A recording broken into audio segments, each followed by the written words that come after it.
क्या आपको मालूम है गाड़ी के टायर और बॉडी के दरमियान इस खाली जगह का नाम क्या है? इंतहाई दिलचस्प नाम और वजह जानिए।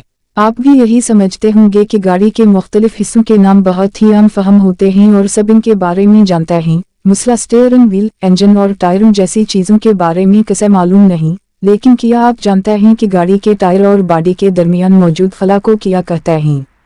इस खास जगह का एक खास नाम डेड कार्ट होल है, जिसे उर्दू जबान में मुर्दा बिल्ली का बल कहा जा सकता है। अब भला गाड़ी के एक हिस्से का इस कदर अजीब नाम क्यों रखा गया और इसके साथ बिल्ली का क्या ताल्लुक है?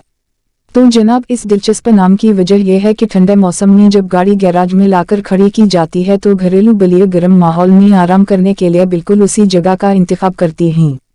बिल्लियों में ये दिलचस्प आदत पाई जाती है कि वो टायर के ऊपर और बॉडी के नीचे मौजूद खला में घुसकर बैठ जाती हैं और इंजन की गर्मी से लतीफ़अंदोज़ होती हैं। अगर इनके आराम में खलल न डाला जाए तो उम्मन कई घंटे इस खला में आराम करती हैं और इस दौरान मुकम्मल तौर पर बेसदा होकर पड़ी रहती हैं। बिल्लियों के इस जगह को आराम के लिए मुंतखब करने की वजह से ही इसका नाम डेड कार्ट होल रख दिया गया और अब कारों की सनत में ये नाम आम इस्तेमाल होता है।